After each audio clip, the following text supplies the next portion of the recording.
4장 7절에서 10절까지 말씀 보겠습니다.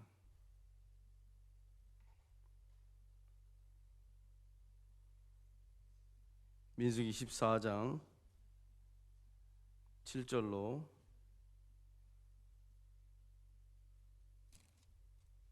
10절까지 말씀을 저와 여러분이 교독하겠습니다. 14장 7절 제가 먼저 읽겠습니다. 이스라엘 자손의 온 회중에게 말하여 이르되 우리가 두루다니며 정탐한 땅은 심히 아름다운 땅이라.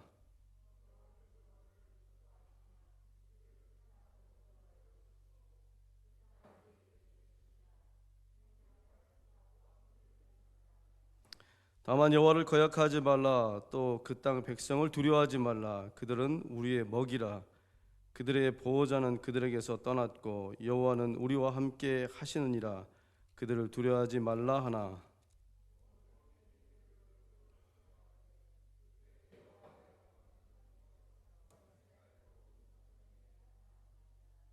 아멘. 할렐루야. 하나님 살아계시고 우리 가운데 역사하시는 좋으신 하나님인 줄로 믿습니다. 우리의 눈을 열어서 주님 보게 하시옵소서. 주의 뜻을 보게 하시옵소서. 우리의 상황을 그냥 현실적인 상황이 아니라 하나님의 눈으로 바라볼 수 있도록 주님 우리의 눈을 열어 주옵소서. 할렐루야.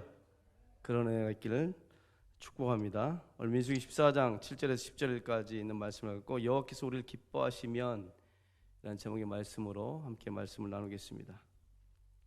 제가 5살 때 제 인생에 새로운 터닝 포인트가 있었습니다. 5살 때. 지금도 잊혀지지 않는 그런 기억입니다. 어느 산인지는 잘 모르겠어요. 가물가물하기 때문에. 산에 올라갔는데 이 정상에 도달했을 때였습니다. 여러분, 정상에 도달하면 오는 희열이 있습니다. 기쁨이 있습니다. 산 위에서 이렇게 세상을 한눈에 내려다볼 수 있다고 하는 것이 큰 기쁨입니다. 다 가진 것이라고 할까? 그 맛에 올라가죠. 정상의 공기가 또 왠지 이렇게 깨끗해 보이고 좋습니다. 5살 그날 저는 아버지를 따라 산에 힘들게 올라갔습니다. 결국 정상에 도착했습니다. 정상에 올라온 사람들이 막 소리를 지르는 거예요. 이야, 너무 좋다. 이야, 감동이다. 이렇게 아름다울 수가. 근데 저는 그 멋있는 광경을 볼 수가 없었어요. 왜죠? 키가 작았어요. 5살짜리가 뭐 컸겠습니까? 그리고 정상의 위험 방지를 위한 난간이 있었기 때문에 난간이 높아서 이렇게 아래를 볼 수가 없는 거예요. 그때 저희 아버지가 저를 번쩍 들더니 아버지 목 위에 저를 얹었습니다. 이 타임에 주여가 나오면 딱 얹었는데, 이야, 맨날 땅만 보다가 아버지 목에 올라타더니 세상이 보이기 시작하는 거예요.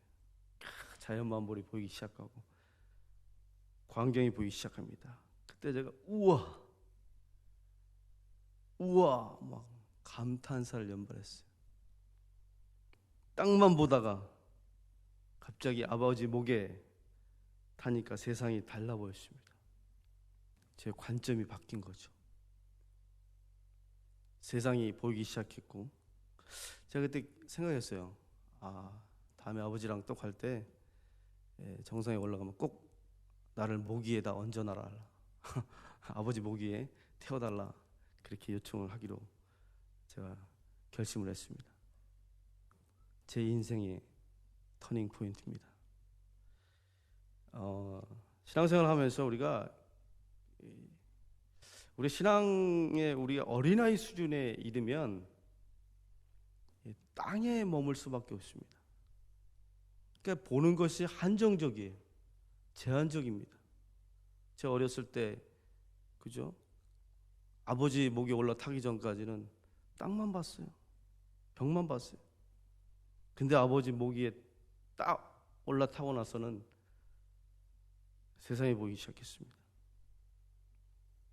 여러분, 내가 하나님 아버지의 목 위에 올라탔을 때 우리의 상황은 달라지는 줄로 믿습니다. 예, 달라지는 거예요. 하나님 아버지의 그 등 위에 올라탔을 때는 여러분, 우리의 관점이 바뀌는 것입니다. 그래서 믿음의 시야가 되게 중요하다고 하는 것이, 여러분, 하나님의 관점을 가지고 세상을 바라보는 것과 그렇지 않는 것과는 삶의 질이 다릅니다. 여러분, 관점의 차이가 능력의 차이를 가져올 수 있다고 하는 것입니다. 여러분, 우리가 하나님의 자녀로서 이 땅을 살아갈 때 무엇을 바라보고 살 것인가, 그것도 중요하지만 우리가 세상을, 또 우리의 상을 어떤 관점에서 바라보고 살아가느냐에 따라서 우리 인생이 달라진다고 하는 것이, 오늘 말씀의 결론부터 내리자면 이스라엘 백성들의 몇몇 지도자들, 여기 보니까 여호수아 갈렙을 제외한 10명의 정탐꾼들입니다. 잘못된 결정을 하죠. 그러니까 하나님의 관점이 아닌 세상의 관점으로 보기 때문에 잘못된 결정을 해요. 결국 그 결정으로 인해서 어떻게 됩니까? 이스라엘 백성 1세대가 다 하나님의 약속의 땅에 들어가지 못해요. 오늘 민수기 14장의 36절부터 38절에 보면 이런 말씀이 있습니다. 모세의 보냄을 받고 땅을 정탐하고 돌아와서 그 땅을 악평하여 온 회중이 모세를 원망하게 한 사람 곧 그 땅에 대해 악평한 자들은 여호와 앞에서 재앙으로 죽었고, 그 땅을 정탐하러 갔던 사람들 중에서 오직 눈의 아들 여호수아와 여분의 아들 갈렙은 생존하니라. 같은 땅을 보고 왔는데 관점이 달랐어요.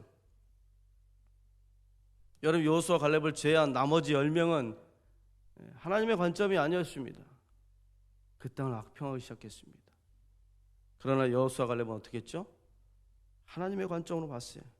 그래서 하나님께서 그들을 하나님의 땅에 들어보내신 것을 볼 수가 있습니다. 하나님께서 이미 이스라엘 백성들에게 출애굽하시고 난 후에 하나님 그들에게 가나안 땅을 주기로 약속하셨습니다. 근데 여기서 왜 하나님께서 굳이 이스라엘 백성들에게 약속의 땅, 그 가나안 땅을 정탐하라고 하셨을까? 왜 그러셨을까요? 왜 하나님께서 그 땅을 붙이셨다, 하나님께서 너에게 주신 축복의 땅이다라고 했는데 그 땅을 정탐하라고 그래요.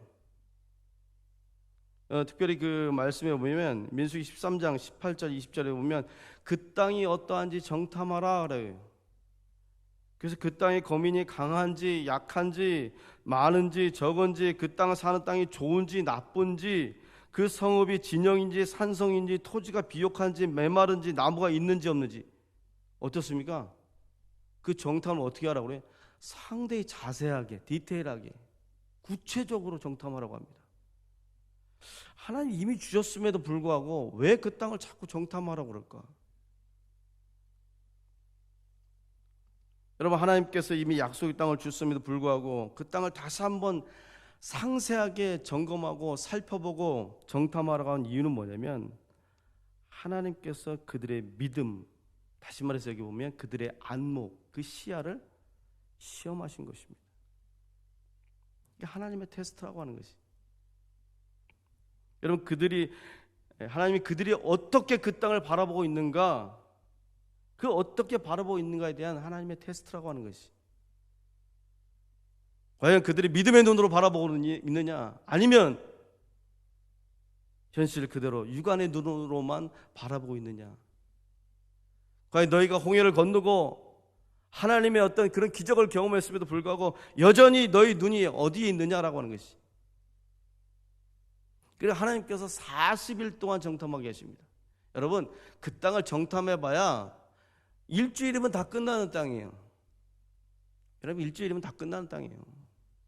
근데 40일 동안이라고 하는 것은요, 상당히 긴 시간입니다. 왜 그렇게 오랫동안 길게 하나님 정탐하라고 하셨을까? 충분히 살피고 경험하고 그 땅을 바로 보라고 하는 것이. 근데 그들의 정탐의 결과가 어땠습니까? 여호수아 갈렙과 그리고 나머지 여호수아 갈렙을 제한 10지파의 정탐꾼들의 보고는 전혀 달랐다고 하는 것이. 여러분 민수기 13장 30절 31절에 보면 여호수아 갈렙은 뭐라고 했습니까? 우리가 올라가자, 그 땅을 취하자, 우리가 능히 이기리라. 할렐루야. 이기리라. 두 분이 아멘 안 하시는데 이기리라. 예. 예. 이긴다고 지금 말씀하시. 근데 나머지 10명은 뭐라고 합니까? 야, 아무리 그 땅이 좋아도 그 백성을 치지 못할 것이다. 그들은 우리보다 강하다. 그러면서 그때부터 뭐 하기 시작합니까? 그 땅을 악평하기 시작해요. 참 사람이 그렇죠. 막 좋다고 해놓고 막상 그 땅의 거민을 보니까 뭐예요? 두려운 마음이 생기는 거예요. 두려움이 생기면 사람은 어떻게 하죠? 그때부터 불만이 나오기 시작합니다. 계속 악평하기 시작해요. 결국 그 악평으로 인해서 그 1세대들은 들어가지 못해요. 하나님의 약속에 들어가지 못해요. 여러분 40일 만에 갈 수 있는 그 땅을 40년을 고생해서 들어갑니다. 그들의 불순종으로 인해서. 왜 그러면 여호수아 갈렙과 그 나머지 10명과의 이런 결과가 나왔을까? 그것은 뭐냐면 관점의 차이라고 하는 것이. 오늘 여호수아 갈렙이 오늘 본문에 보면 여호와께서 우리를 기뻐하시면, 할렐루야, 여호와께서 우리를 기뻐하시면, 그 여호수아 갈렙의 관점은 뭐냐면 하나님의 관점이라고 하는 거예요. 하나님의 관점에서 그 땅을 바라보고 해석했다고 하는 것이. 그러나 나머지 10사람은 하나님의 관점이 아니었어요. 현실적인 그 상황에 묶여서 인간적인 관점으로 그들을 판단하고 해석했다고 하는 것이. 여러분 하나님의 관점이라고 하는 것이 어떤 것인가? 그 첫 번째 하나님의 관점이라고 하는 것은 현실의 상황을 하나님의 약속의 말씀을 따라 바라보고 해석하는 관점이라고 하는 것이. 따라 봅시다. 하나님의 약속의 말씀으로 바라보는 관점이다. 예. 하나님의 약속의 말씀으로 바라보는 관점이라고 하는 것이. 오늘 본문 9절 말씀 보십시오. 9절 말씀. 본문 9절에 보니까 다 같이 읽겠습니다. 시작. 다만 여호와를 거역하지는 말라. 또 그 땅 백성을 두려워하지 말라. 그들은 우리의 먹이라. 그들의 보호자는 그들에서 떠났고 여호와는 우리와 함께 하시니라. 그들을 두려워하지 말라. 하나님께서 모세에게 하신 말씀이에요. 너희가 여호와를 거역하지 말라. 더 이상 하나님을 뜻을 거부하지 말라고 하는 것이. 그 땅 백성을 두려워하지 말라고 그래요. 그들의 보호자가 떠났다고 말씀하고 있어요. 하나님이 우리와 함께 하신다고 말씀하고 있어요. 믿으십니까? 하나님께서 이스라엘 백성들 가운데 함께 하셨던 하나님께서 오늘 우리 가운데도 함께 하신 줄로 믿습니다. 예, 두려워하지 말라. 코로나 두려워하지 말라는 거예요. 그냥 조심해야 돼. 근데 조심해야 돼. 여러분 여호수아 갈렙 역시도 여러분 여호수아 갈렙과 나머지 10명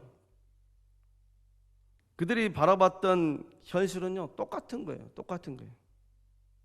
여러분 그 땅 거민이 진짜 크고 강한 뛰어난 것을 모를 리가 없습니다. 그럼에도 불구하고 여호수아 갈렙은 어떻습니까? 하나님의 약속의 말씀을 의지하고 하나님의 말씀을 의지해서 바라봤다고 하는 것이. 그걸 바라보고 해석했다고 하는 것입니다. 여호와를 거역하지 말라고 하는 게, 백성을 두려워하지 말라는 게. 오늘 여러분 이 믿음 가운데 서게 되길 주 이름 축복합니다. 하나님의 말씀을 믿고 두려워하지 않았다고 하는 것이. 여러분 하나님께서 그 땅을 이미 붙이셨다라고 말씀하신 것입니다. 그래서 우리가 참 중요한 게 뭐냐면 과거의 은혜를 잘 기억하고 회상하는 것이 중요합니다. 여러분 여호수아 갈렙이 지난날 하나님께서 주셨던 은혜들을 잘 기억했어요. 신앙은 뭐죠? 잘 기억하는 것입니다. 하나님의 은혜를 잘 기억하는 것이. 그래서 하나님께서 동일하게 오늘 우리와 과거에 함께 하셨던 하나님께서 오늘 우리에도 함께 하시고 앞으로도 장래에도 하나님이 함께 하실 것입니다. 그 믿음이에요. 여러분, 하나님 과거에 함께 하셨던 하나님을 통해서 나를 돌아본 거예요. 자기를 반성한 것이. 이게 되게 중요해요. 광야의 삶을 살면서 그들은요, 애굽의 임금에게 묶여서 하나님을 바라보지 못했어요. 하나님이 누구신지 잘 알지 못했어요. 그러나 출애굽 사건과 홍해의 기적을 통해서 하나님을 새롭게 깨달았습니다. 자기가 잘못됐다는 것을 깨닫게 됐다고 하는 것이. 여러분, 우리가 무엇을 바라보느냐, 어떤 관점을 바라보느냐가 되게 중요합니다. 저도 비록 짧은 인생을 살았지만 약간의 경험을 좀 한 것 같습니다. 저는 솔직히 제가 유학을 했지만 해외 유학을 이렇게 권하지 않습니다. 자녀들이 해외 유학 보내는 거 있잖아요. 저는 별로 권하지 않습니다. 지금 한국 보면 해외 유학을 굳이 가지 않아도 여러분 너무 환경이 잘 돼 있어요. 배울 수 있는 환경이 너무 잘 돼 있어요. 근데 제가 미국 유학 생활을 하면서 배운 것이 있는데 공부를 통해서 배웠다기보다도 뭔가 어떤 학식을 얻었다기보다도 제가 거기서 삶을 통해서 배운 것이 많습니다. 특히 이제 이민자의 삶이 이방인의 삶이 어떤 것인가, 그거에 대해서 참 많이 배웠어요. 제가 좋아하는 그 미국의 철학자 존 두이라고 하는 사람이 이런 말을 했습니다. 우리는 경험으로부터 배우지 않습니다. 우리는 경험에 대한 성찰로부터 배우게 됩니다. 여러분, 우리는 경험으로부터 배우지 않습니다. 우리는 경험에 대한 성찰로부터 배우게 됩니다. 여러분, 내가 무엇을 경험했느냐, 이게 중요한 게, 뭔가 새로운 것을 경험했느냐, 이게 중요한 것이 아니에요. 진짜 중요한 건 뭐냐면 내가 그 경험을 통해서 무엇을 얻었느냐라는 것이, 그 경험을 통해서 내가 어떤 반성을 했고 어떤 성찰을 했고 그 사건과 사고가 나에게 어떤 의미를 주느냐라고 하는 것이, 여러분, 그게 중요하다고 하는 것입니다. 제가 이민자의 삶을 살면서 제가 얻은 것 중에 하나가 라이프 스킬입니다. 소위 말하는 라이프 스킬이라고 하는 것은 여러분 학교에서 배울 수 있는 그런 교육이 아니죠. 여러분, 삶의 현장에서 배울 수 있는 삶의 기술입니다. 저는 이게 아이들에게 참 중요하다고 생각해요. 라이프 스킬이라고 하는 것이. 그러니까 혼자서 스스로 일어설 수 있는 그런 어떤 자생력이라든지 또 예의 범절, 그건 부모로부터 배우겠죠. 그런 거라든지 인간관계를 대하는 법이라든지 남을 어떻게 배려하고 사회 질서를 어떻게 지키는 것인가. 연애도 마찬가지. 여러분, 아이들이 학교에서 공부를 잘하면 좋겠지만 공부만 잘해서 소용없다고 하는 것이에요. 여러분, 부모의 가정교육, 신앙교육이 학교 교육보다 더 소중합니다. 할렐루야. 이게 진짜 중요한 거예요. 여러분, 여러분의 자녀가 부모로부터 물려받은 문화적 자본이라고 하는, 문화적 자본, 이게 cultural capital이라고 하는, 이게 문화적 유산, 신앙적 유산이 얼마나 중요한지 몰라요. 여러분, 고대 신분 사회일수록 문화적 유산, 그 가정의 문화적 유산과 그 가치가 얼마큼 잘 세워져 있는가, 그걸 보고 그 사람 평가했다고 합니다. 여러분, 성경 읽는 부모, 그 조부모, 그 밑에 자란 자녀들과 손주들이 하나님의 말씀을 접하게 되고 하나님의 말씀을 갖게 하게 됩니다. 여러분, 이 아이가 혼자 있을 때 어떻게 하느냐, 무엇을 행동하고 있느냐, 되게 중요한 것이. 요즘 아이들은 어떻게 합니까? 혼자 있을 때 뭐 합니까? 여러분, 혼자 있을 때의 그 사람의 모습이 그 사람 진짜 모습이에요.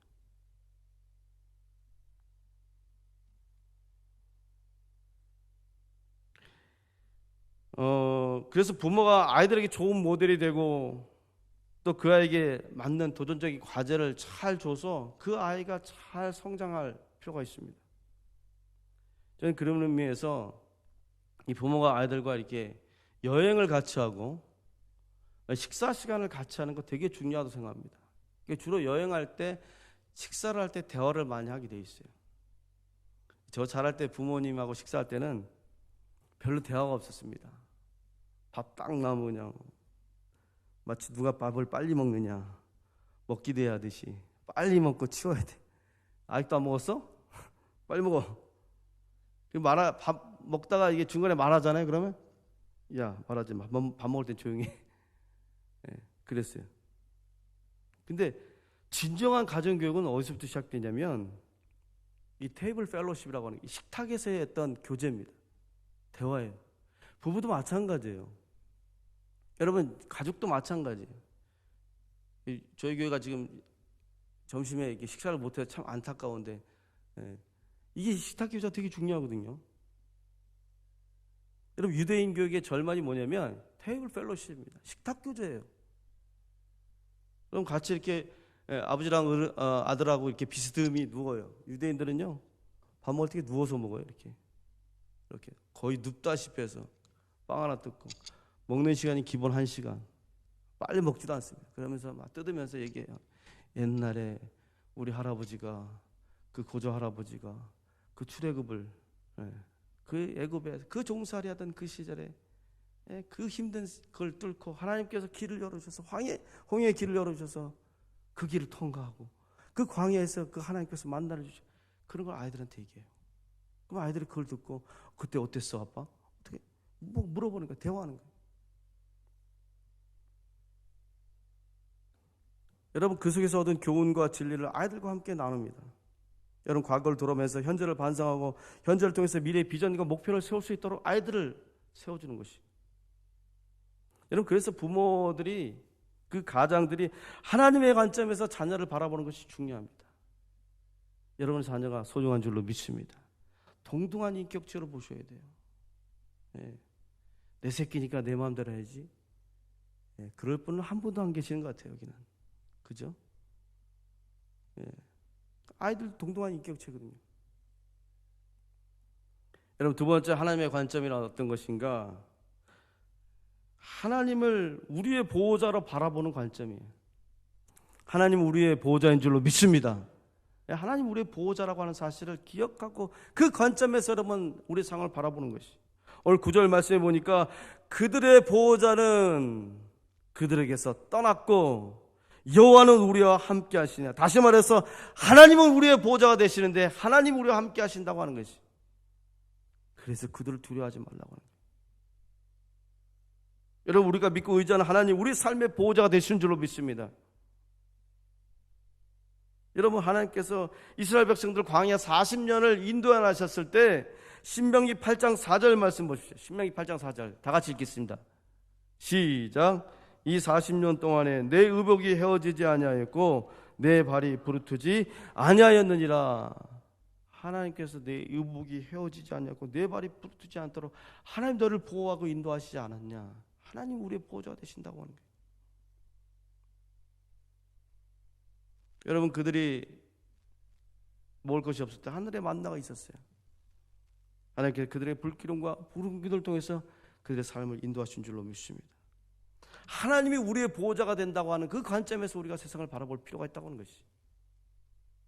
마지막으로 세 번째, 하나님의 관점이라고 하는 건 뭐냐면 하나님의 자녀인 우리 자녀가 우리 자신이 우리 자신을 스스로 과소평가해서는 안 된다고 하는 것이.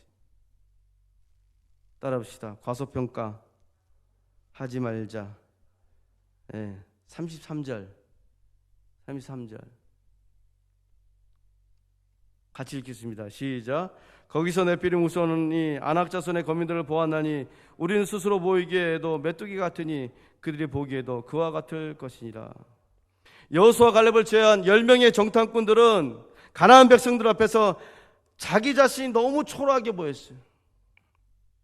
하나님의 능력과 기적을 체험했음에도 불구하고 여전히 그들은 강한 자 앞에서 뭡니까? 메뚜기라고 하는 거예요. 이게 우리의 모습이에요. 여러분, 우리가 참 비교의식에 참 민감해요. 그죠? 강한 자가 있으면 어때요? 스스로 주눅 들고, 나보다 조금 못한 사람이 있으면 좀 우리가 이렇게 위에 서려고 그러고, 그런 게 있어요. 오늘 주님께서 말씀하시기를 너희가 하나님의 백성이다, 하나님의 자녀다. 너희가 스스로 메뚜기라고 자기 비하하지 말라고 하는 것이, 이런 신앙생활 할 때 자기 정체성이 얼마나 중요한가라고 하는 거예요. 내가 누구인가, 나를 바라보는 내가 아니라 하나님이 바라보시는 나를 볼 수 있어야 돼요. 여러분, 내가 나를 보면요 참 거시기하죠. 참 약해요. 근데 하나님이 바라보시는 나는요 그렇지 않다고 하는 것이. 여러분, 하나님 나를 어떻게 바라보십니까? 이사야 43장 1절 3절 말씀 보겠습니다. 되게 중요한 말씀이에요. 같이 읽겠습니다. 시작. 야곱아, 너를 창조하신 여호와께서 지금 말씀하시느니라. 이스라엘아, 너를 지으신 이가 말씀하시니라. 너는 두려워하지 말라. 내가 너를 구속하였고 내가 너를 지명하여 불렀나니 너는 내 것이라. 할렐루야. 내가 너를 구속하였고 내가 너를 지명하여 불렀나니 너는 뭐예요? 내 것이라고 하는 거예요. 그러면서 그 다음 절 보니까 내가 물 가운데를 지날 때 내가 너와 함께 할 것이요 강을 건널 때 물이 너를 침몰하지 못할 것이며 내가 불 가운데 지날 때 타지도 아니할 것이요 불꽃이 너를 사르지도 못하리니 대저 나는 여호와 내 하나님이요 이스라엘 거룩한 이여 나의 구원자이십니다. 내가 애굽을 너의 속량물로 구스와 스바를 너를 대신하여 주었노라 라고 주께서 말씀하고 있습니다. 하나님이 바라보시는 나, 너는 내 것. 이게 뭡니까? 너 찜했다고 하는 거예요. 너 건들 사람 아무도 없다고 하는 거예요. 두려워하지 말라고 하는 거예요. 근데 왜 우리가 두려워합니까? 왜 우리가 염려합니까? 좀 문제 안 풀린다고? 답답하다고? 하나님의 관점에서 자기 자신을 과소평가하지 마십시오. 내게 능력 주신 자 안에서 내가 모든 것을 할 수 있느니라. 오른손 들고 따라해 보겠습니다. 좀 따라 좀 해보세요. 내게 능력 주신 자 안에서 내가 모든 것을 할 수 있느니라. 그래서 하겠습니까, 여러분? 힘있게 하셔야지. 내게 능력 주시지 않아서 내가 모든 것을 할 수 있다. 여러분 자신을 과소평가하지 마십시오. 하나님 여러분을 사랑하시고 축복하시는 줄로 믿습니다.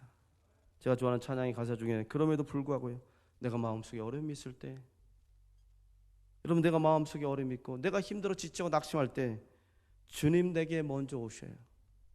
참 놀라. 이게 은혜예요. 내가 주님을 찾기 전에 주님 내게 먼저 오셔요. 내가 주님 앞에 나올 수 없고 내가 힘들어 지쳐서 주 앞에 다가갈 수 없을 때 주님 나왔을 때 주님 날 먼저 안으십니다. 참 은혜가 되지 않습니까, 여러분? 그럼에도 불구하고 날 사랑하시는 내 하나님의 사랑은 나의 모든 걸 다 덮고, 그럼에도 불구하고 날 안아주시는 내 하나님을 아버지, 아버지라 부르죠. 할렐루야. 여러분, 그 전능하신 하나님을 여러분의 아버지로 모시고 살고 계시. 여러분, 세상에 어려움이 있다고 두려워하지 마십시오. 염려하지 마십시오. 말씀의 결론을 맺겠습니다. 관점의 차이가 여러분 삶의 변화를 가져옵니다. 하나님의 관점으로 나의 상황을 바라보고 해석하십시오. 그 하나님의 관점이라고 하는 것은 하나님의 약속의 말씀을 가지고 나가는 거예요. 하나님이 우리의 보호자가 되신다고 하는 믿음을 가지고 나가는 것이. 여러분, 과소평가하지 마십시오. 나는 위대한 사람이에요. 하나님의 존귀한 자예요. 감히 나를 건들 수가 없어요. 내게 능력 주시자 나는 모든 것을 할 수 있는 하나님의 어마어마한 하나님의 자녀고 사람인 줄로 믿습니다. 오늘은 이 믿음으로 승리하는 복된 인생 되길 주의 이름 축복합니다. 기도하겠습니다. 하나님